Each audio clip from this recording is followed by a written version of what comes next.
Donc ce matin, nous avons abordé pas mal de questions, pas mal de sujets, et on a été au cœur du sujet sur la précarité menstruelle.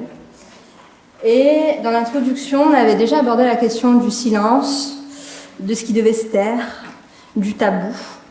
Et donc là, on rentre encore un peu plus en profondeur dans la réflexion cet après-midi avec une table ronde où on a le plaisir d'accueillir Madame Castelin, qui est sociologue, Madame Kaimit, qui est psychiatre, et Madame Zmirli, qui est auteure. Et elles vont pouvoir nous alimenter nos réflexions, questionner nos perspectives. Et on démarre avec Madame Castelin. Super. Je suis très émue d'être parmi vous. Pourquoi ?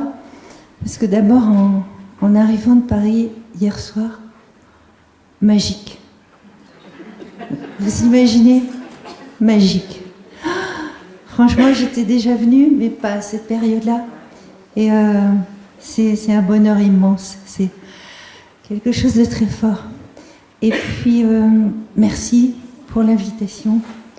Je trouve ça à nouveau magique, autrement, mais à travers votre engagement, à travers les thématiques que vous maintenez, à travers votre action sur le terrain, à travers tout ce que vous créez au niveau du lien. Bravo. Je voulais vous le dire. Ce matin, j'étais éblouie aussi par vos actions. Et pour vous dire, moi je travaille au CNRS depuis 1982. Et en fait, je suis ravie d'être avec vous aujourd'hui, alors même que dans le domaine de la recherche, j'aurais le sentiment d'être un peu décalée. Hein. Mais le fait qu'on me demande un peu un petit recul sur le plan un peu théorique par rapport à ce que vous faites, moi je vais vous dire, je me sens très honorée. Et je vous remercie. Je vous remercie vraiment. Ah, vous êtes gentille. Vous êtes trop chouette. Et en fait, je suis un peu émue parce que dans ma famille, il y avait, mais peut-être vous ne le connaissez pas, hein, mais Erckmann Chatrian. Vous connaissez ? Ah, d'accord. Ben, super. Donc c'était Chatrian. C'était deux auteurs, voilà, qui écrivaient des histoires et qui étaient, ma foi, parfois donnés en dictée à l'école, je crois. Et l'ami Fritz, voilà. Et voilà. Et du côté de la lignée de ma maman, ben voilà, il y avait Erckmann Chatrian. Donc, c'est vous dire, finalement, je me sens un peu chez moi. Mais j'exagère, hein. Voilà. Donc, la thématique, c'est vrai qu'au début, j'étais un peu surprise qu'on me demande de parler de ces thèmes-là, qui sont des thèmes tellement tabous, tellement invisibles. J'étais ravie qu'ici, on ose. J'étais ravie. Mais je me suis dit, mais comment parler de tout ça ? Et finalement, donc, j'y ai beaucoup pensé, etc. Et bien sûr, j'ai repensé à Françoise Héritier, l'anthropologue que vous connaissez, qui nous dit que la valence différentielle entre les hommes et les femmes passe par la question du sperme et la question du sang. Et bien sûr, je repensais à tout ce que disent les historiennes sur le fait que le corps de la femme, à l'échelle de l'histoire de l'humanité, est perçu comme appartenant à l'homme. Et donc, à partir de tout ça, je me disais comment rentrer dans cette problématique-là.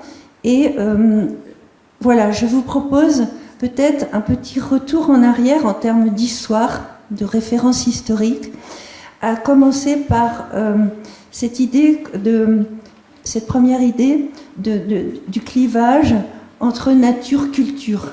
Hein, et puis un deuxième clivage entre privé-public, et puis un troisième clivage entre masculin-féminin dans le sens de la modernité contemporaine. D'accord ? voici ce que je vous propose. Alors, donc, j'ai écrit beaucoup de livres parce qu'au CNRS, voilà, et il faut vraiment travailler. Voilà, c'est vrai. et donc, des livres qui peut-être vont vous sembler un peu éloignés des sujets, là, de ce sujet très ciblé. Mais donc, j'ai écrit donc, et si on réinventait l'éducation des garçons chez Nathan, ça me paraissait important d'aller de ce côté-là. J'ai écrit aussi pour donner un peu une autre image du masculin. Les hommes aussi viennent de Vénus chez Larousse. Et puis la question de la paternité, parce que j'étais à l'origine de l'allongement du congé de paternité en 2002. Et puis ensuite, bien sûr, plus récemment aujourd'hui. Et donc l'instinct paternel, plaidoyer en faveur des nouveaux pères chez Larousse. Et puis mon conjoint travaille dans le domaine de la physique, de l'environnement, du solaire, etc. Et ce que je disais à table, nous avons eu la chance de publier ensemble, alors que nos disciplines sont tout à fait opposées, mais en fait elles sont très complémentaires, la physique et les sciences humaines. Parce que, en ce qui concerne l'environnement, on ne peut pas concevoir des méthodes, des pratiques, des techniques sans se préoccuper de ce que font les individus, de ce qui sont les individus et de ce qu'ils veulent, hein, de leurs habitudes. Donc on a fait notamment le dernier livre, l'écoféminisme, 15 actions au secours de la planète. Voilà, donc il y a eu plein d'autres livres, mais voilà, je ne veux pas vous assommer avec ça. Mais donc le premier point, c'est cette affaire-là de nature-culture. Ce qui est quand même très impressionnant, c'est à quel point, à l'échelle de l'histoire, il y a eu ce clivage qui est encore très ancré dans nos mentalités entre nature et culture, avec le fait que si on reprend des significations ou de la sémantique, par exemple au niveau du Moyen-Âge, on se rend compte, pour ne pas remonter encore plus avant, on se rend compte, plus loin, on se rend compte que véritablement, il y a une représentation du masculin et du féminin qui est terriblement différenciée, et à partir de conceptions biologiques différenciées et de physiologie, d'anatomie différente. Mais comment se fait-il que la construction culturelle que l'humanité a construite sur le masculin et le féminin soit telle qu'elle a été, à savoir que les hommes sont du côté de la culture, le pronom homme, étymologiquement, ça renvoie au pronom impersonnel on, mais qui est plutôt du côté du sujet. Femme, ça renvoie à femelle, qui est du côté de la nature. Et dans les sociétés très hiérarchisées, très référées à la religion, il était clair que dans les représentations, l'homme était du côté du sacré et la femme du côté de la nature. Mais de la nature dans le sens de celle que on va dominer. Et alors, ce qui m'a beaucoup impressionné, c'est à quel point la reproduction n'était pas connue du côté de la façon dont un homme pouvait prouver que l'enfant que la femme portait était de lui. D'accord ? Il n'y avait pas l'épreuve sérologique. D'accord ? C'est venu en 1963. Alors vous imaginez, au Moyen-Âge. Donc, on a conçu des institutions, des comportements, des représentations sur cette idée qu'il fallait contrôler le comportement de la fille, le comportement de la femme, pour que l'enfant qu'elle porte soit, entre guillemets, une garantie que c'était bien de l'homme avec lequel elle était mariée. Donc du coup, on a imposé à la fille la virginité, et à la femme, et on a imposé à la femme, quand elle était mariée, bien évidemment, comment on appelle ça, la fidélité. Voilà.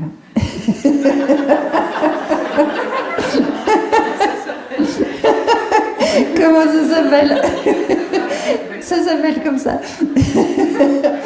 Et donc, du coup, il fallait que les comportements des filles et des femmes soient véritablement cadrés par rapport à ces attentes, mais qui venaient de l'attente masculine. Et alors, moi, la socio, ça me passionne. Pourquoi? Parce que je vois l'impact de la société sur les représentations, les symboles, les pratiques, les sémantiques et tout. À ce moment-là, le père avait tous les pouvoirs, y compris de choisir l'homme ou la femme que son fils ou sa fille allait épouser, devait épouser. Pourquoi? Parce que ce qui faisait sens à ce moment-là, c'était la possession de la terre. Et ce qui faisait sens pour la famille, c'était de s'agrandir par le biais des alliances. Et donc d'enrichir, entre guillemets, la filiation par le biais des alliances. Donc du coup, il fallait passer par des mariages arrangés. Voilà. Et donc on voit à quel point, mais tout ça était très contrôlé par la culture masculine qui avait engendré des institutions en faveur de ce clivage dont je viens de parler. Et ça, c'est quand même impressionnant quand on le réalise. Parce que, du coup, voilà, nous, ça nous paraît logique que la fille, il ne faut pas qu'elle soit dévergondée, qu'elle soit, etc., etc. Alors qu'en fait, bon, le problème, il est ailleurs. Il est ailleurs. C'est pas le bien-être de la jeune fille, là, dont il était question, c'est pas ça, ou de la petite fille, c'est pas ça. Et c'est pas le bien-être de la petite fille ou de la jeune fille dans un certain nombre de pays qu'on connaît à l'échelle mondiale. Il s'agit d'autre chose.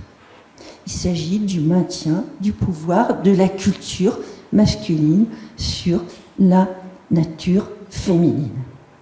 Et je passe très vite, il y a plein de choses à dire sur la période du Moyen-Âge qui est par ailleurs très riche parce que toutes les sphères de vie sont mélangées. Et ça, c'est très riche parce que la culture, la symbolique, l'économique, le social, tout ça est mélangé. Reprenez les tableaux de Bruegel, ça vous dit ? Voilà, et vous voyez que les enfants, les vieux, les jeunes, tout est mélangé, que ce soit à l'intérieur, à l'extérieur, etc. Donc c'est une vie pleine, même si il y a ce clivage dont je viens de parler, qui est un clivage majeur. Alors, je passe très vite à l'échelle d'une histoire, et là, nous voilà avec une société qui continue à fonctionner autour de ce clivage entre le fait que la femme, c'est l'impur, c'est la nature, il faut vraiment entre guillemets, la contrôler, la discipliner, etc., etc. Et l'homme, c'est la culture, c'est là-haut, c'est super, voilà. C'est les lois, voilà. Et je passe à, tout de suite, la Révolution française. Là, les choses commencent à changer, parce que nous entrons dans la société industrielle. Donc la bourgeoisie, le pouvoir de la bourgeoisie, mais on sent que, et c'est là que moi, mon truc sur la socio vraiment me passionne un peu, c'est que on change de société sur le plan économique, sur le plan des valeurs et tout. C'est l'impératif de la performance, l'impératif du profit qui s'impose. Et ce qui est intéressant, c'est que voilà, il n'y a plus besoin de maintenir filiation, alliance de manière aussi serrée qu'avant. Ce qui compte, c'est que finalement, l'homme, il s'éloigne de la sphère familiale pour aller travailler à l'extérieur, là où l'homme des campagnes, il travaillait éventuellement sur ses terres. Et proche de la maison. proche de la ferme, etc. Donc l'homme s'éloigne, et en fait, la femme reste dans la maisonnée, dans l'appartement, avec les enfants, et là, le clivage s'instaure entre la sphère publique et la sphère privée. Clivage qui n'existait pas de cette manière-là auparavant. Et donc, on sent bien que ce n'est plus nécessaire d'agrandir la terre par le biais des alliances-filiations, il s'agit d'autres choses, d'autres enjeux. Et notamment, école primaire publique obligatoire pour les garçons et les filles, et là, un certain nombre de pouvoirs échappent un peu dans la transmission, dans l'identification à l'homme, puisque avant c'était lui qui transmettait tout ce qui faisait sens dans le fonctionnement de la société. Et donc, période industrielle, ce qui compte, c'est la capacité à gravir des échelons, comment on dit ça, vous voyez, ça porte un nom, ascension sociale, vous voyez. Et donc, il faut donner les moyens aux enfants d'être dans une ascension sociale par le biais de l'acquisition de diplômes, et par le biais de l'acquisition donc de connaissances, y compris au niveau des techniques, pour aller dans le sens du développement de cette société industrielle. Et donc là, le père perd des pouvoirs dans sa capacité à discriminer, à désavantager au niveau de l'héritage la fille par rapport au garçon, le cadet par rapport à l'aîné. Et on comprend que, bien sûr, l'héritage est moins important qu'avant, parce qu'il n'y a plus l'enjeu et puis par le biais de filiation-alliance, de l'augmentation de la terre, ce qui compte, c'est la capacité à être en ascension sociale pour aller vers le développement de cette société industrielle, qui, soi-disant, va apporter le progrès social par le développement de la technologie et de l'économie. Voilà. Et donc là, notre clivage, dont on a bien sûr hérité aujourd'hui, de même qu'on a hérité de nature-culture, ce clivage, le clivage public-privé, nous le traînons encore, bien sûr, très fort aujourd'hui. Alors ça veut dire quoi? Ça veut dire que c'est l'homme qui est chef de famille, qui ramène l'argent au foyer, là, dans cette période industrielle, et de développement industriel, et la femme qui est dans le care domestique, et qui reste à la maison, et les sphères sont hiérarchisées, c'est infériorisé, cette sphère privée par rapport à la sphère publique, qui est la sphère du pouvoir économique, culturel, symbolique, voilà, législatif, etc. Et donc là, on sent bien que ce clivage est encore très fort et nous accompagne.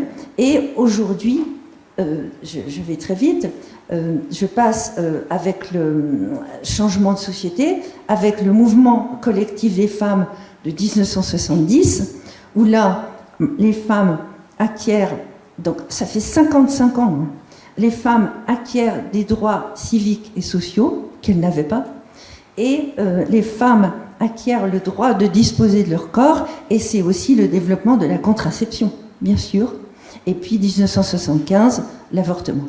Et donc, ce qui est intéressant, c'est que là, c'est un changement qualitatif majeur, avec cette idée que, voilà, l'histoire de cette construction du dualisme entre le masculin et le féminin, cette construction genrée, en fait, perd son sens.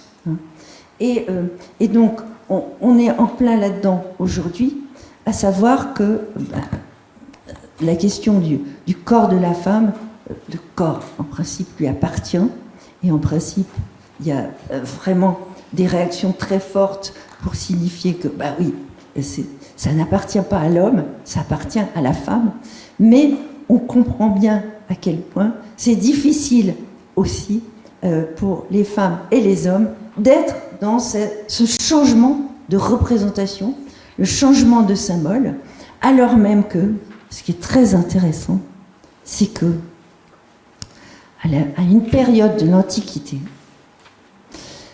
viril portait un E et renvoyait, oui, j'adore quand je vois des personnes qui font OK, et renvoyait à Vénus aussi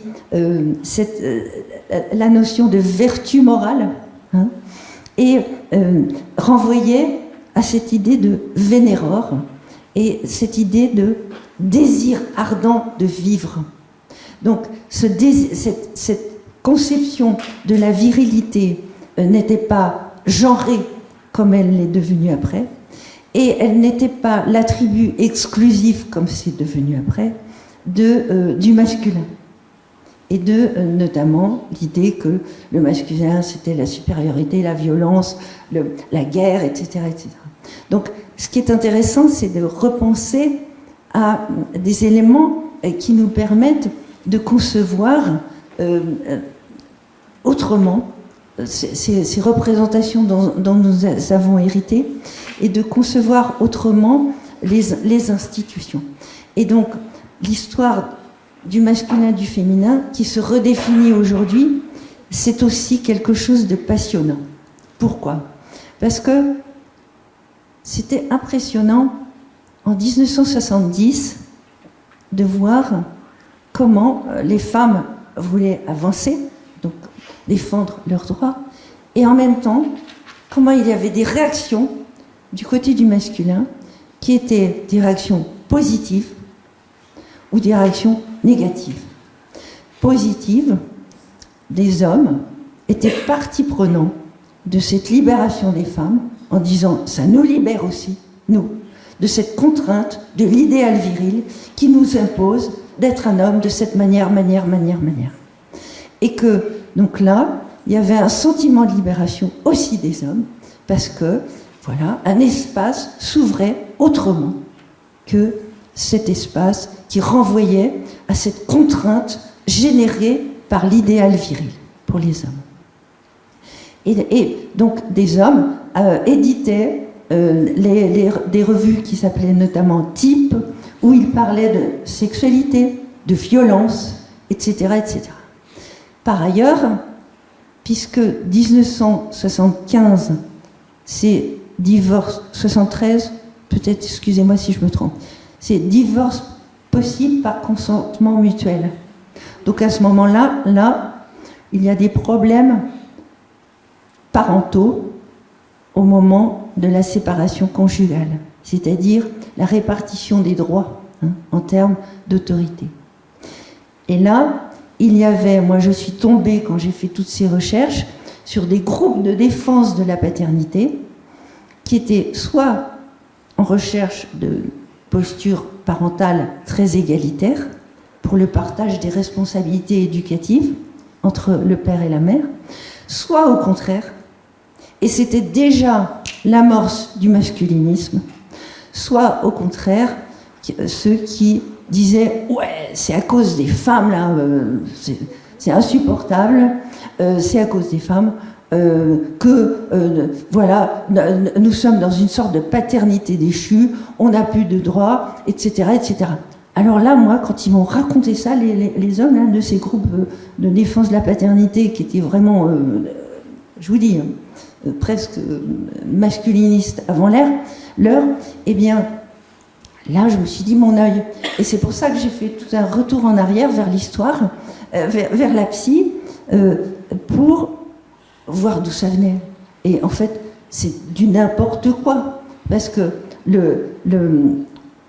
au niveau de la paternité, et ça s'est transformé très fortement à l'échelle de l'histoire. Moyen-Âge, âge d'or des pères, ils ont tous les pouvoirs, je t'ai dit tout à l'heure, période industrielle, pouvoir économique, surtout et juridique de l'homme en tant que père, période contemporaine, égalité parentale. Coparentalité, 1993. Hein. Et donc là, on sent bien que, oui, il s'agit de redistribuer les responsabilités au sein du foyer et de l'éducation, et en termes domestiques et au regard de tout ce qui concerne la répartition de l'autorité. Et donc, on voit bien que aujourd'hui, on est en plein dans la reconstruction du féminin, reconstruction du masculin, au-delà aussi, bien évidemment, de la théorie du genre. Voilà. Et donc, ce qui est très important du côté masculin, c'est qu'il y a une sorte de difficulté à concevoir, à concilier. Il y a un paradoxe entre l'idéal viril et la culture égalitaire. Donc comment combiner la manière d'être homme, d'être père, d'être tout ça, d'être amant, d'être tout ça, en étant à la fois, entre guillemets, viril et à la fois respectueux de l'égalité et respectueux de la femme dans le sens nouveau du terme. Côté femme, côté fille, difficile. Réseaux sociaux, impératif de la beauté, qui s'est renforcé. Impératif de la bonne mère, qui s'est renforcé. Moi, jamais j'aurais pensé qu'en 1970, alors même que les femmes faisaient moins d'enfants, alors même qu'elles entraient sur le marché de l'emploi, jamais j'aurais pensé que l'impératif de la bonne mère se renforcerait alors même que les femmes ont moins d'enfants. Mais en fait, c'est que l'impératif de l'excellence éducative est énorme. Et donc, il y a une angoisse éducative qui est très forte. Et puis, du côté des filles, c'est lourd. Il faut qu'elles aussi, elles soient performantes dans tous les domaines. Et toutes les recherches qui existent sur les filles montrent qu'elles sont obligées de sacrifier certains domaines parce que c'est très difficile de tout combiner pour être la fille du 21e siècle. Alors, moi je ne me rends pas compte depuis combien de temps je parle, j'ai plein de choses à dire sur les stéréotypes, sur tout ça. Ah bah oui. Donc moi je voulais dire, malgré tout ça, malgré tout ça, je voulais dire que je suis très optimiste, même si la période est quand même très chaude. Et juste, si vous me permettez, je voudrais juste chanter une petite strophe. Ça vous va? En espagnol. Gracias a la vida que me ha dado tanto, me ha dado la marcha de mis pies cansados, con ellos anduve ciudades y charcos, montañas y llanos y luz alumbrando, la casa tuya, tu calle y tu patio. Voilà.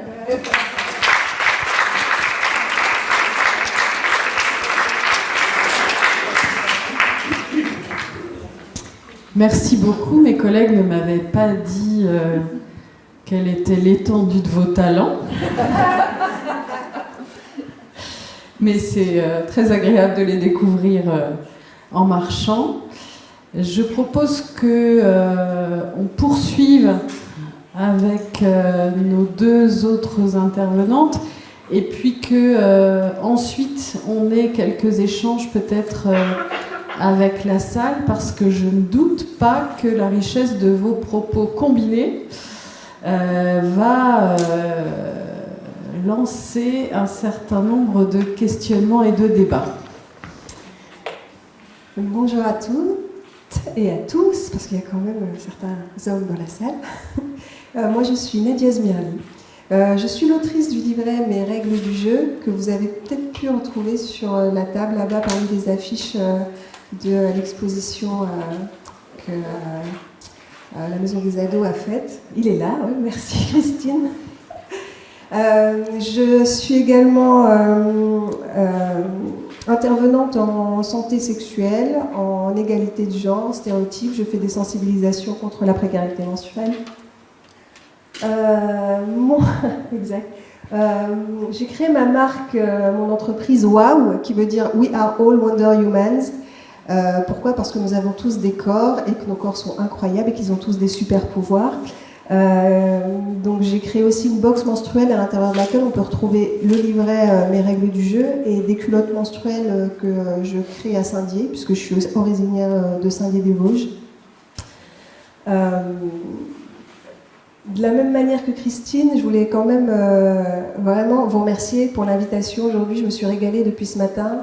Et moi qui viens des Vosges, d'une petite ville rurale de 20 000 habitants, pouvoir me retrouver à Strasbourg avec autant de personnes qui entreprennent des choses sur le sujet et qui vraiment se l'approprient et mettent en place des actions, ça fait un bien fou. Je me sens moins seule. Et aussi, je remarque toutes les initiatives et toute l'énergie que vous y mettez, vraiment, ça fait du bien et ça permet aussi, moi de mon côté en tout cas, de m'en donner un regain d'énergie. Concernant mon intervention et ce que je fais, alors j'ai moi aussi, et du coup, comme on a échangé tout à l'heure, fait des recherches sur tout ce qui est stéréotypes de genre, la construction en fait de l'image de la femme, de l'homme, que ce soit de manière historique ou alors dans notre société patriarcale, qui est une société bien sûr qui a été faite pour les hommes et par les hommes. Aussi, je rencontre souvent lors de mes sensibilisations des questions qui sont complètement qui paraissent peut-être anodines, mais qu'en tout cas desquelles il faut se saisir et qui sont importantes de traiter, comme par exemple, tu parlais tout à l'heure Christine, de l'image de la femme et de toutes les injonctions qui pèsent sur les réseaux sociaux, sur la beauté, sur la charge mentale, entre guillemets, tu l'as pas dit comme ça, mais ça en faisait partie aussi, sur le fait d'être la bonne mère. Et je trouve en fait que dans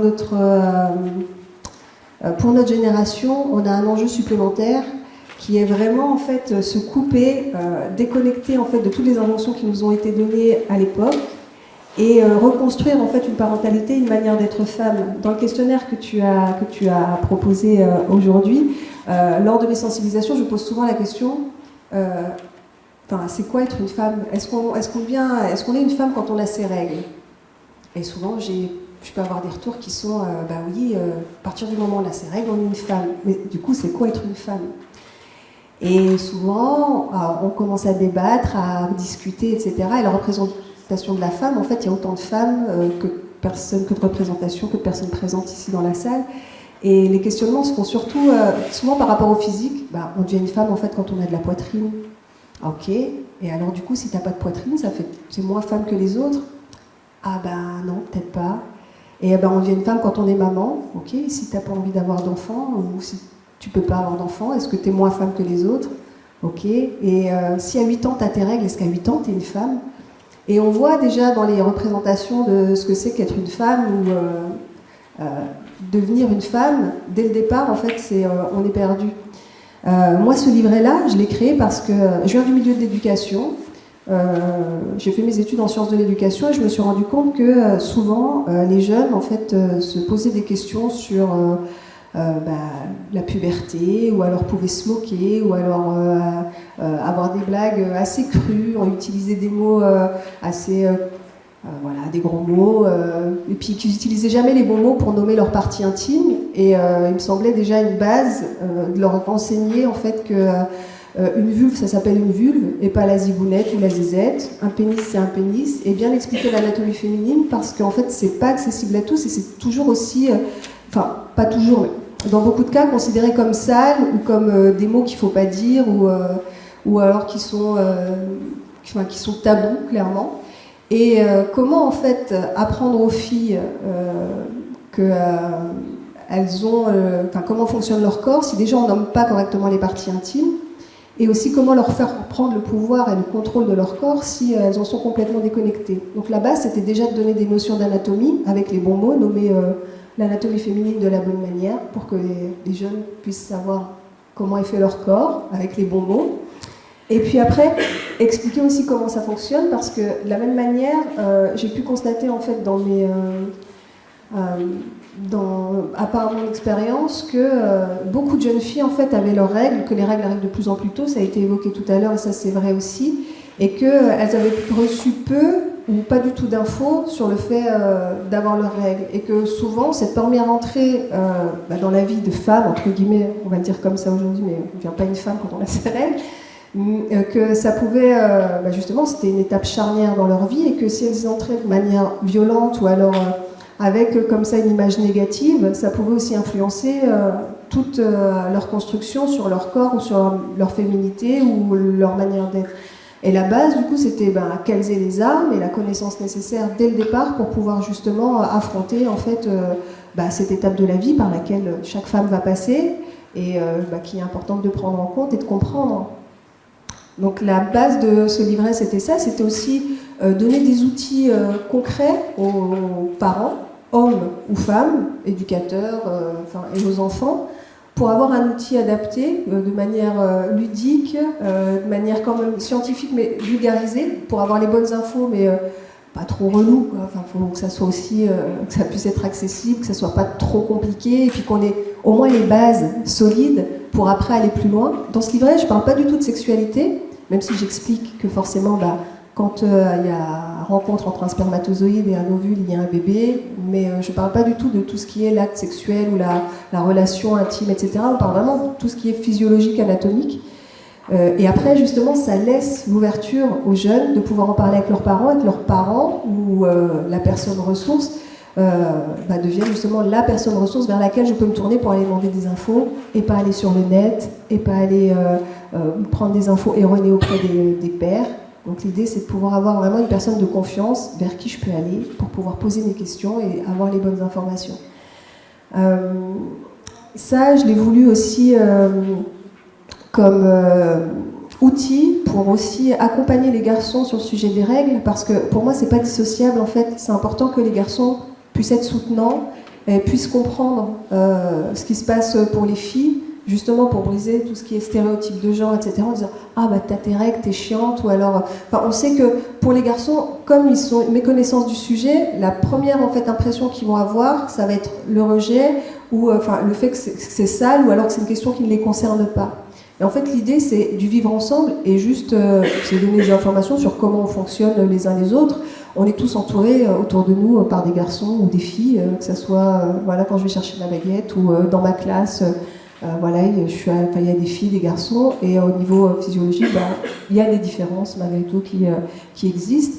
Et c'est pouvoir en fait comprendre sans rejeter.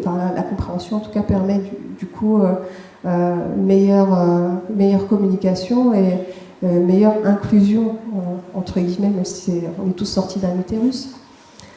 Que vous dire de plus si ce n'est que alors, pour mes sensibilisations, j'interviens spécifiquement auprès de femmes vulnérables. Donc, c'est des familles monoparentales, c'est des femmes migrantes, c'est des femmes à la rue, c'est des femmes en situation de handicap. J'étais très touchée aussi par la cause des femmes en situation de handicap, des jeunes adultes, parce que elles sont souvent éloignées du sujet et on se rend compte qu'elles sont aussi très vulnérables par rapport à leur corps. Pour moi, en fait, parler des règles, on ne peut pas parler des règles de manière dissociée de tout ce qui est égalité filles-garçons, stéréotypes de genre, consentement, etc., parentalité. Enfin, tout ça, pour moi, ça fait partie d'une seule et même entité, c'est systémique. Et en fait, vraiment, c'est pour ça que je ne dissocie pas en fait, mon travail de l'accompagnement à la parentalité, l'éducation, les règles, les violences éducatives ordinaires, etc. Tout ça, pour moi, ça s'imbrique et ça fait partie d'un tout. Et pour les femmes en situation de handicap, ça m'est déjà arrivé en fait elles sont hyper touchantes parce qu'il y a une espèce de facilité de parler du corps, sans tabou, de manière assez, en tout cas dans l'expérience que j'ai eue, de manière assez naturelle. Mais par contre, ce que j'ai pu constater sur le terrain, c'est que souvent, c'est des jeunes filles qui sont vulnérables, qui ont subi des abus sexuels et qui ont un rapport au corps qui peut être compliqué, dans le sens où c'est des personnes qui sont très peu touchées, qui prennent pas soin d'elles, qui ont peut-être une hygiène un peu... souvent en fait à qui on a prodigué les soins, donc qui sont moins autonomes dans la prise en charge de leur hygiène. Et ça c'est pareil, c'est des choses pour moi qui doivent s'inscrire dans des habitudes. Lors de mes interventions, par exemple, moi je fais des interventions ponctuelles, c'est-à-dire que ça va être sur un an, mais je vais voir le public peut-être 2 fois dans l'année. Et vraiment sur des actions comme celle-ci, je pense qu'il est vraiment important que ça soit pérenne et que ça soit répété pour que ça s'ancre en fait dans un travail qui puisse en fait aboutir sur des habitudes et vraiment pour changer en fait enfin, oui, des habitudes comme je disais, que de manière ponctuelle comme ça on va toucher le public, mais on va juste impulser. Enfin, à mon sens, c'est pas suffisant. Enfin, faut vraiment aller plus loin. Je sais pas ce que je peux vous dire de plus. Je sais pas, j'avais pas trop préparé de trucs. Donc voilà, enfin voilà. En gros, dans mon travail, mais on se rend compte en fait que ça reste un sujet encore très important où il est important qu'on parle aussi de plus de respect, qu'on sorte de la honte et qu'on donne davantage confiance aux jeunes adultes et aux jeunes filles, aux ados et jeunes enfants. Et rappeler l'importance en fait de l'éducation dans les représentations sociales et la construction du rapport au corps et de l'intimité, qui pour moi est la base. On parlait santé tout à l'heure, je crois, avec Madame Darocha, on disait que la porte d'entrée pouvait être la santé. Pour moi, je reste persuadée, bien sûr, que c'est l'éducation et que c'est dans les représentations qu'on peut, bien sûr, construire et faire avancer les mentalités et les faire changer. Ouais, je passe la parole.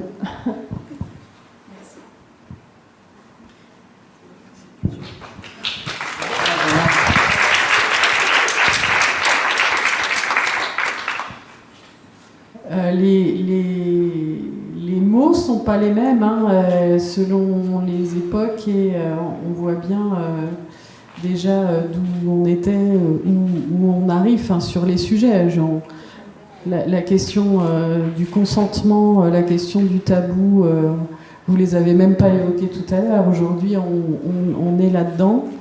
Les vulnérabilités non plus. Enfin, on a fait un saut, un bond dans le temps, mais du coup je trouve que ça met vraiment la perspective peut-être oui plus positive parce que parfois on a l'impression qu'il y a beaucoup encore à faire et finalement il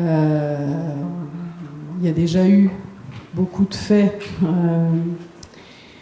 Je propose qu'on continue avec Myriam Kainitz. Et puis, comme dit, gardez bien vos réactions et vos questions pour la suite. Merci. Merci de cette invitation. Et je dis un peu comme Madame Casselin, quand on m'a interpellée pour que j'intervienne, je me suis demandé, mais pourquoi moi? Qu'est-ce que je saurais dire sur ce sujet? Et puis au fur et à mesure, je me suis prise au jeu, je me suis intéressée à la question et je me suis rendu compte finalement qu'il y avait beaucoup de points d'intersection qui pouvaient justifier ma présence aujourd'hui avec vous. Je m'excuse par avance si je fais un hors-sujet complet. Je me suis rappelé en déjeunant que dans une autre vie, parce que je suis médecin psychiatre, pardon, je ne l'ai pas précisé, je suis médecin psychiatre, j'étais médecin psychiatre hospitalier pendant une vingtaine d'années et depuis une dizaine d'années en libéral. Et depuis presque aussi longtemps que je suis psychiatre, je suis dans une association qui s'appelle Paroles sans frontières, qui fait du soin psychothérapique aux migrants et victimes de la torture. Et du coup, en démarrant ma réflexion sur le sujet, je m'étais dit que la question du tabou, je la connaissais par rapport à la question de la torture. Mais finalement, je me suis rappelé au déjeuner que dans une autre vie, il existait dans les hôpitaux psychiatriques les comités SIDA. Les comités SIDA qui étaient des structures hospitalières pour lutter contre d'être en prévention du VIH. Et c'est vrai qu'on était déjà dans cette question-là de la sexualité et du corps en psychiatrie. Et je le disais, on voit un peu les différentes générations de psychiatres. Moi, je suis psychiatre, je suis médecin avant tout, et j'ai une façon d'aborder la question du corps dans ma pratique qui n'est pas finalement très habituelle avec mes plus jeunes collègues, mais qui est importante. Et en étant dans ce comité SIDA, on abordait beaucoup la question de la sexualité du corps, et je me rends compte qu'on n'abordait pas tellement la question des menstruations et des règles, parce que c'est quelque chose qu'il faut reconnaître, la majorité des patients sous traitement psychotrope n'avaient pas leurs règles. il y a un blocage hormonal qui fait que, bon, c'était pas tellement une question dont on se préoccupait. Mais la question du tabou, oui, on s'en préoccupait et on s'en préoccupe encore. Et donc, du coup, quand cette question m'a été amenée sur la question du silence, de l'effet du silence, de l'effet du tabou, je me suis dit, bon, là, il y a quelque chose quand même qui, moi, peut me parler. Mais finalement, j'ai pris un tout autre angle de réflexion, finalement.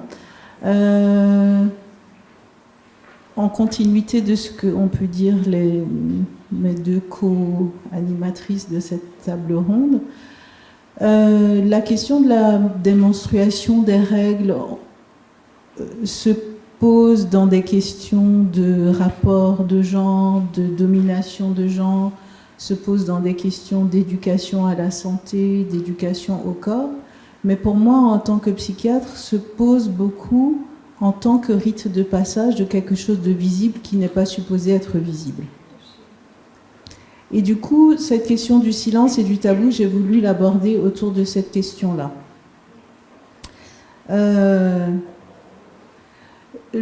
Bien sûr, la question du tabou, dans tout ce qui a pu être dit, que j'ai pu lire sociologiquement, vient autour d'un écoulement de sang, l'écoulement de sang pouvant être considéré comme une souillure, comme quelque chose de sale, et qui mettait les femmes en situation de règle dans un statut particulier. Mais ce qui me semble important autour de cette question-là, c'est surtout qu'est-ce que ça représente, ce devenir femme. L'apparition des règles, des premières règles, marque avant tout ça. C'est qu'on quitte un monde, le monde de l'enfance, pour entrer dans un autre monde qui est celui d'être un être sexué capable de procréer. D'où ce que disait Madame Gastelin de la question de la virginité, de la précaution qu'il y a autour des grossesses éventuelles, etc., etc. Mais c'est quelque chose qui, finalement, vient à l'insu de ces jeunes femmes dire quelque chose d'elles qu'elles ne peuvent pas maîtriser. Parce que cet écoulement qui est physiologique vient montrer quelque chose de leur statut qu'elles-mêmes n'ont pas choisi. Elles n'ont pas appuyé sur un bouton. Là, je suis prête à être femme. Hop, je vais faire apparaître ce premier saignement. Donc, il y a quelque chose là qui est marquant pour moi de ce rite de passage. On en parle moins chez les garçons autour de la voix qui mue, des premières éjaculations nocturnes, etc., mais qui sont là aussi. Donc peut-être on se retrouvera pour un prochain colloque autour des garçons, parce qu'il y a aussi quelque chose qui se passe pour eux, de ces muscles, etc., etc. Mais pour les femmes, c'est encore différent. Du coup, j'ai voulu aborder cette question-là autour de deux choses. La question de l'intimité et de ce qu'on appelle l'extimité, d'une part, et d'autre part, de qu'est-ce qui fait qu'on ne dit pas et qu'est-ce qui fait qu'on dit. Le désir de se montrer est fondamental chez l'être humain. Il est antérieur à celui d'avoir une intimité. Il contribue en effet au sentiment d'exister dès les premiers mois de la vie. Cette particularité trouve son origine dans le fait que l'enfant se découvre dans le visage de sa mère. La présentation de soi est toute la vie une façon de guetter dans le regard d'autrui et au sens large, dans ses réactions, une confirmation de soi. Le désir d'avoir une intimité, aussi bien physique que psychique, apparaît plus tard, avec la possibilité pour l'enfant de comprendre que les expériences de chacun sont différentes et qu'elles organisent sa vision personnelle du monde. Il découvre avec ça les plaisirs de la dissimulation. L'intimité se définit traditionnellement par opposition à ce qu'elle n'est pas, le privé et le public. Elle est ce que l'on ne montre à personne, ou seulement à quelques intimes, tandis que l'espace privé est confondu avec la famille. Mais l'intimité comporte aussi une autre dimension, ce qu'on ignore sur soi-même. Le mot extimité, quant à lui, nous le devons à Jacques Lacan, psychanalyste, qui l'avait proposé pour illustrer le fait que rien n'est jamais ni public ni intime, dans la logique mathématique de cette figure, peut-être que vous savez, la bande de Mobius, ce ruban qui tourne sur lui-même et qui se plie et se déplie. Dans cette bande de Mobius, il n'existe ni dehors ni dedans. Un autre psychanalyste de Lyon a repris ce mot en lui donnant une signification différente. Pour lui, c'est le processus par lequel des fragments de soi intimes sont proposés au regard d'autrui afin d'être validés. Il ne s'agit pas d'exhibitionnisme. Le désir d'extimité est inséparable du désir de se rencontrer soi-même à travers l'autre et d'une prise de risque.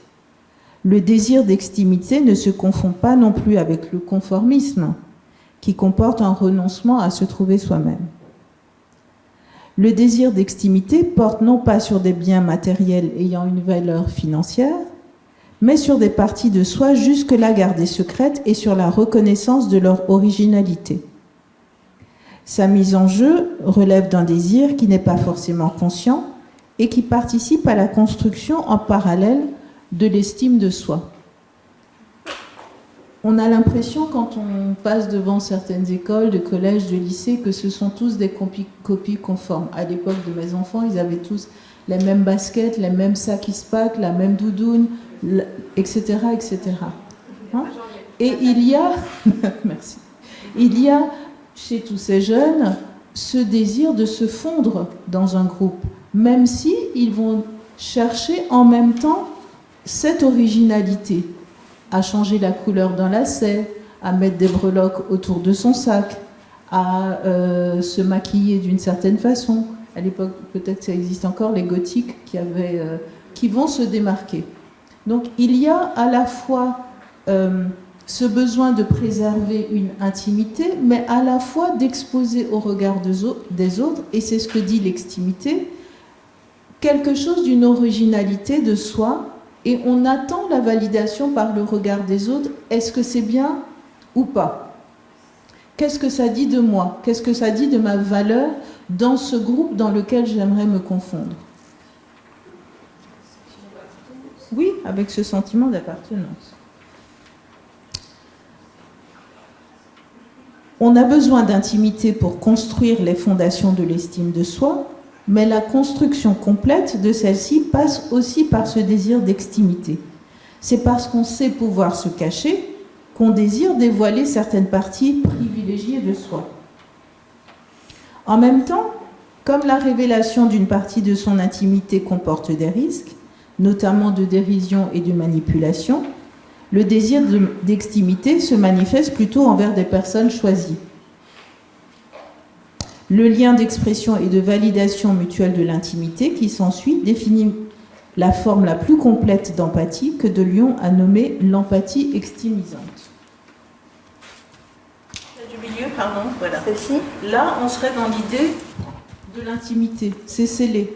Je ne sais pas si vous voyez bien l'image du cadenas au-dessus. Hein. C'est la représentation de l'intimité. Vous pouvez peut-être descendre. Là, on est dans l'image de l'intime.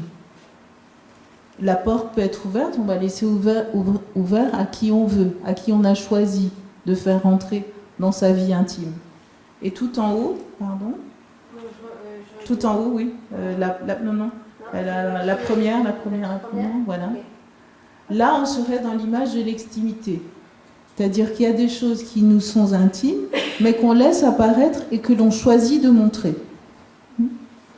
La question des règles, des premières règles, est un peu, on ne sait pas trop où on va les mettre. Est-ce qu'elles seraient de l'ordre de l'intimité? Et j'aurais plutôt tendance à dire ça.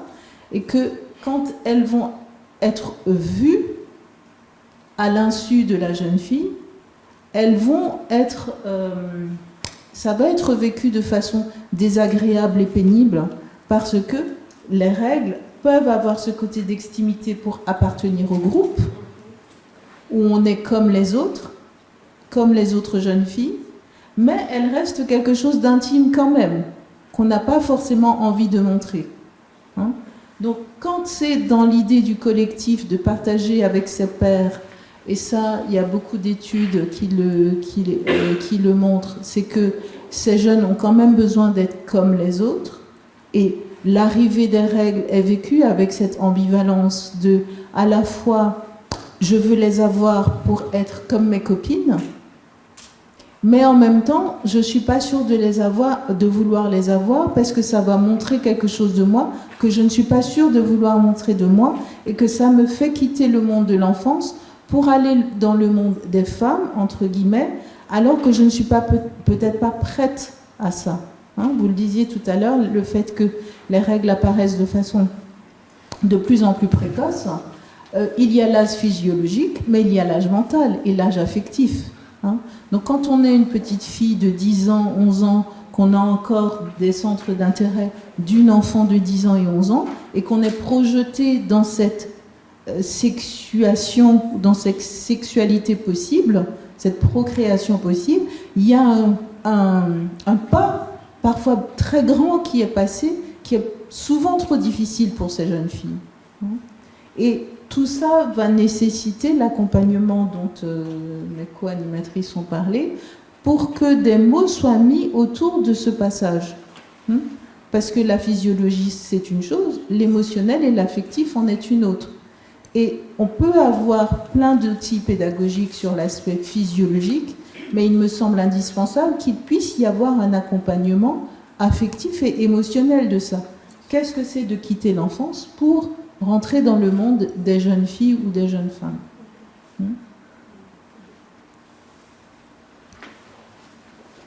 Alors, en lisant, et Mme Castellan serait mieux placée pour moi pour le confirmer, il y a dans différentes cultures différents rites de passage autour de ça.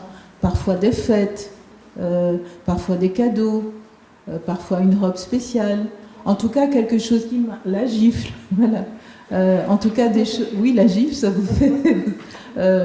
alors, il y a beaucoup de discours contradictoires autour de cette gifle. Certains disent que c'était une façon de dire que c'est la dernière fois qu'on pourra gifler une enfant, puisque maintenant elle devient jeune fille et adulte.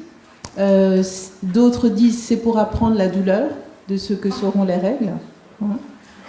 Il y a beaucoup d'interprétations autour de cette gifle. Mais il y a dans beaucoup de sociétés, dans beaucoup de cultures, la question du rite de passage. Je sais, chez moi, originaire d'Haïti, les jeunes filles sont réglées très tôt, 8-9 ans. C'est le moment où c'est toi qui fais ton linge toute seule. Hein. C'est plus... le linge de la jeune fille est mis séparément, surtout quand elle est en période de règles, et c'est elle qui a la responsabilité de laver ses petites culottes. Hein. Pas par la question de souillure ou de saleté, mais pour dire, voilà, maintenant tu vas devenir une femme, potentiellement tu pourrais être mariée, tu pourrais être responsable d'un foyer, donc il faut que tu saches faire ta lessive. Donc, il y a ces rites de passage différents qui accompagnent ça. Donc j'insiste là-dessus, il me semble important de ne pas dissocier ces deux aspects-là. Hein.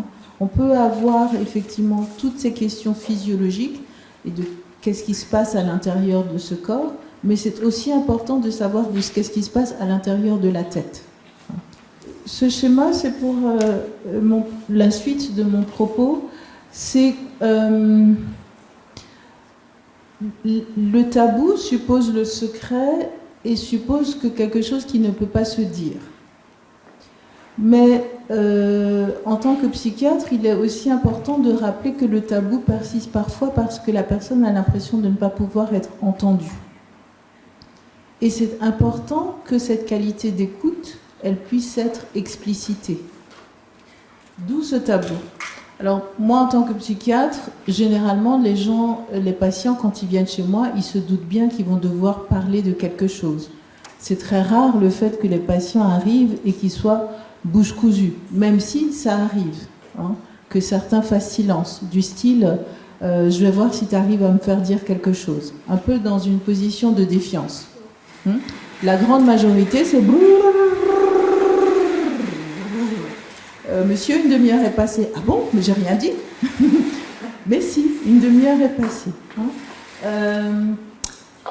Troisième cas de figure, c'est les patients que je vais dire les patients tests, qui nous testent. C'est-à-dire qu'ils vont venir avec un symptôme lambda, et quand ils ont testé ma capacité d'écoute, parce que je ne vais pas généraliser, quand ils ont testé ma capacité d'écoute à pouvoir entendre ce prétexte pour lequel ils sont venus, et que j'ai été validée comme si, là, ils peuvent me parler d'autre chose, de ce pourquoi ils étaient réellement venus. Ce schéma, c'est un sociologue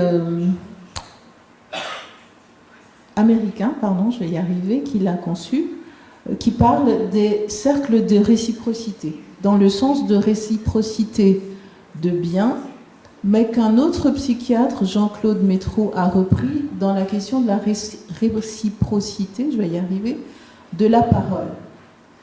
Et c'est ce que je disais tout à l'heure, c'est qu'on peut supposer que quelqu'un ne va pas nous dire quelque chose s'il ne sait pas ce que l'on va en faire, ou de notre capacité à pouvoir l'écouter. Et la question des règles et la question des menstruations, pour moi, rentre aussi dans cette question-là. C'est-à-dire que pour pouvoir permettre à ces jeunes femmes de pouvoir s'ouvrir sur le sujet, il faut qu'elles puissent être rassurées sur comment ça va être reçu. Je ne sais pas si vous voyez, parce que la qualité de ma photo n'était pas... J'avais pas une très bonne qualité de photo, mais ce sont 3 cercles concentriques. Du cercle le plus extérieur au plus central, le cercle extérieur, eux, celui du milieu, vous, le cercle central, nous.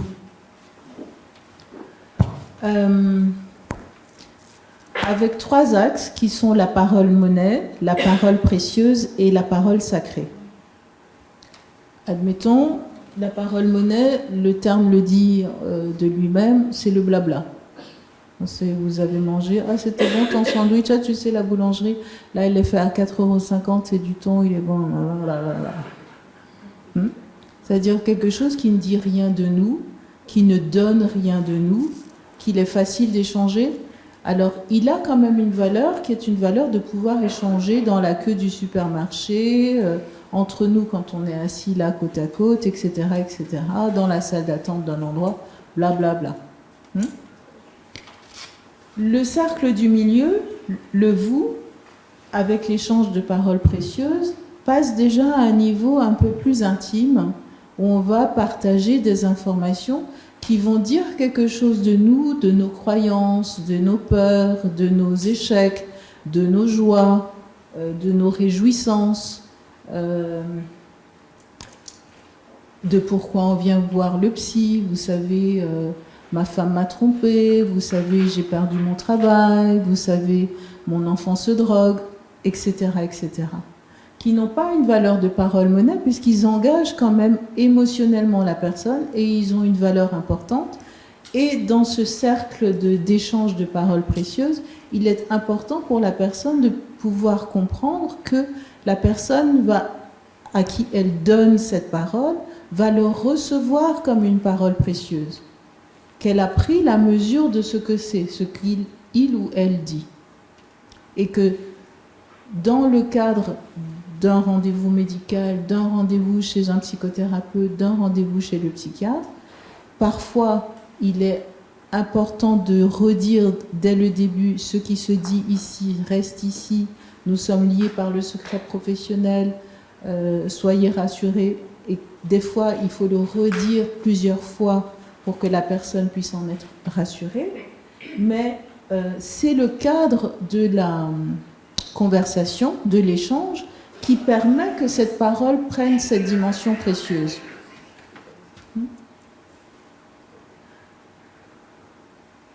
Le cercle le noyau le plus central et qui est du coup le plus conditionné, c'est celui de la parole sacrée. Et c'est dans ce cercle de parole sacrée que peut se situer le tabou, le secret. Puisque c'est à l'intérieur de ce noyau sacré où on va partager juste entre nous. Le entre nous étant souvent le couple, la famille, la maisonnée. La maisonnée au sens des personnes qui habitent sous le même toit, qui partagent le même foyer. et qui savent que l'enfant d'un tel, c'est pas l'enfant d'un tel, puisque tu sais très bien que quand elle était enceinte, elle habitait pas là. Par exemple. Tu sais bien que elle n'est pas partie en cure pour se reposer, que c'est une chimio qu'elle a été faire. Tu sais bien que quand tonton machin montait dans ma chambre, c'était pas pour me raconter une histoire. Là, on est dans le domaine du sacré. On est dans le domaine du sacré, du secret, du tabou. Donc, est-ce que la question des règles rentre dans le tabou ? Elle est peut-être tabou au sens social, non pas parce que c'est les premières règles, mais parce que il y a cette question du sang et de la souillure, et là on est dans quelque chose de très religieux ou comment on dit ça, spirituel, que le sang, dans toutes les cultures, le sang a une valeur particulière. Donc c'est pas le fait que la jeune fille ait ses règles, c'est le fait qu'il y a du sang qui soit tabou. Mais le fait que la jeune fille ait ses premières règles, est-ce qu'on est dans le précieux ou est-ce qu'on est dans le sacré? Ça, c'est très personne dépendant. En tout cas, ce n'est jamais de la parole monnaie.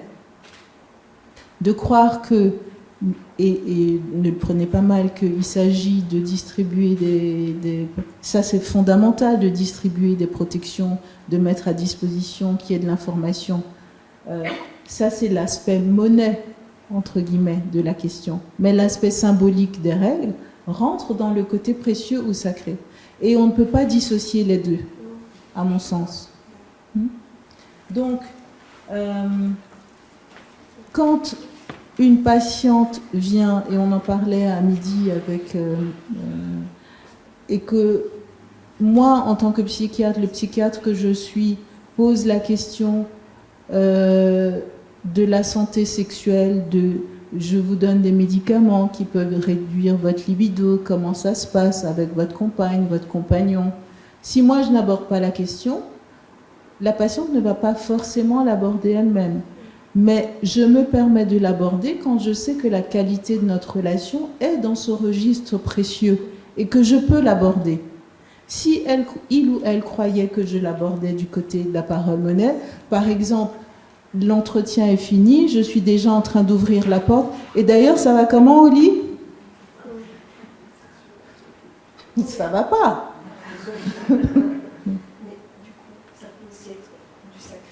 Ça peut aussi être du sacré. Ah, ça peut aussi être du sacré. Ça peut largement être du sacré. La question sexuelle est souvent entre ces deux champs, du précieux et du sacré. Donc, aborder la question des premières règles avec une jeune fille, moi, je ne vois pas beaucoup d'adolescents, mais quand je vois des femmes adultes et que je leur pose des questions sur leur sexualité, comment ça a été les règles, est-ce que c'est douloureux, est-ce que si, comment ça se passe, bien sûr, ça me permet d'aller vers là et de les questionner par rapport à ça. Et ça, c'est fondamental pour la qualité relationnelle. Je l'avais écrit, mais je ne l'ai pas dit. La psychiatrie reste une discipline médicale qui est basée avant tout sur la notion de transfert et de contre-transfert. De qu'est-ce que la façon dont la personne se sent accueillie et comment elle se sent reçue et qu'est-ce que moi je ressens dans l'accueil de cette personne. Et c'est ce mouvement dynamique qui permet de bouger autour de ce précieux et de ce sacré. Et c'est ça qui est fondamental. Donc, cette question d'évoquer les règles, d'évoquer les menstruations, est souvent la porte, le sésame pour aborder toutes ces questions-là. De l'inceste, des viols, des agressions sexuelles, de la honte qu'on a eue quand on était en sorte et qu'au moment où on était en sport, il y a eu un écoulement et tout le monde a rigolé et que du coup on ne veut plus aller à l'école, on ne veut plus aller en cours et qu'on reste enfermé dans sa chambre et que heureusement que vous faites des visios, docteur Camille, parce que j'aurais été incapable de prendre le tram. Vous voyez, c'est la porte d'entrée. Donc ce précieux et ce sacré me semble vraiment important que toute personne je ne parle pas uniquement des soignants, mais des enseignants, des éducateurs, des auxiliaires de vie, à la liste des sages-femmes, bref, se rendre compte que le cadre dans lequel on va accueillir ces jeunes femmes et ou ces jeunes hommes permet de savoir où on se situe sur ces cercles concentriques et la qualité de parole qui va être dite. Et juste pour finir, cette qualité de parole, elle tient à ce cadre, ça c'est fondamental, mais elle tient aussi à ce que l'on peut donner de nous. Parce que rappelez-vous, j'ai introduit ces questions avec le don de parole, et des fois, toujours, il faut donner de soi pour recevoir. Alors, je fais partie d'une école psychiatrique où on disait il faut faire très attention, ne pas parler de soi, etc. Bon, maintenant, avec l'expérience et mes cheveux blancs, je m'autorise un petit peu plus de souplesse par rapport à ça. Ayant été enceinte à X reprises, quand les patients me disent « Ah, comment va votre enfant ?» je ne peux pas dire « Mais de qui vous parlez ?» Évident qu'il y a eu quelque chose qui est sorti. Hein. Donc, et que le temps a passé. Donc, il m'interpelle aussi de ce côté du précieux. Donc, je peux aussi me servir de ça. Alors, il ne s'agit pas de déblatérer, il ne s'agit pas de raconter de sa vie. Mais il s'agit de prendre un risque, de savoir que intuitivement, quand on sent qu'il y a quelque chose qui se joue du côté du patient ou de la patiente et qu'il faut débloquer, dire un peu de soi permet d'avoir ce sésame. Et ça, c'est vraiment, et c'est en ça que tout aussi scientifique que puisse être la psychiatrie et la médecine, ça relève un petit peu du côté de la magie. Hein? Donc, rappelez-vous, nous sommes toutes et toutes des magiciens potentiels. Moi, je suis en pleine réflexion pour une baguette qui me clone, que je puisse être à la fois ici et sur une plage des Caraïbes. Mais rappelez-vous, nous sommes tous et toutes un peu magiciens et magiciennes. Et c'est l'humanité que l'on a en nous qui nous permet d'avoir ce côté magique et de toucher de temps en temps le sacré chez nos patients. Alors, je ne vais pas chanter, mais je vais vous lire un petit passage de Annie Ernaux, qui a beaucoup écrit sur la femme et beaucoup écrit, qui a eu le prix Nobel de littérature en 2022, pour dire que les choses sont toujours circulaires. À l'adolescence, je me suis détachée de ma mère, et il n'y a plus eu que la lutte entre nous deux. Dans le monde où elle avait été jeune, l'idée même de la liberté des filles ne se posait pas, sinon en termes de perdition.